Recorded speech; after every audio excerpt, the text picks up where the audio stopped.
We also have a monitoring and code tracing portion of ZendHQ.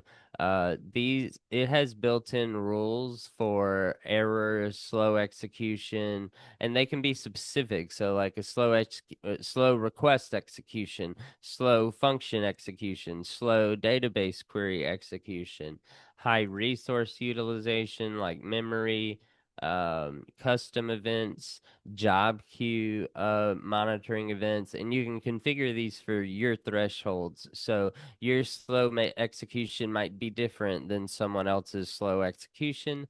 So you can fill in what that means to you.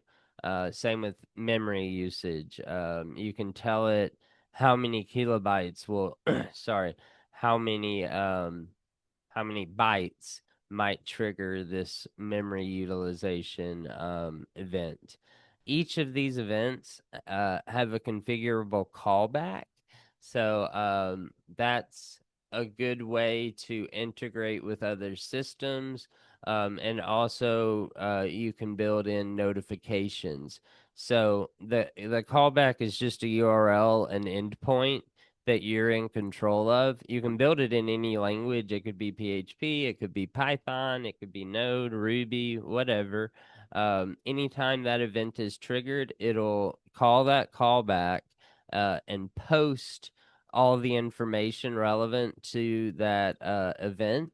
And you can take that information and maybe send out an email, maybe send out a Slack notification to a specific channel that has your developers in it so that you can have peace of mind every night that if you didn't get a notification, your PHP application is healthy at the moment.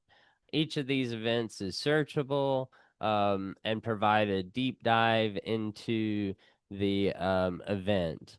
You can enable code tracing, and that's simply a trace from start to finish of the request, every function that was called, everything that you need to debug with, and it'll even show you if it's primitive data type, it'll even show you the parameters and returns of each function, and the entire code trace is searchable.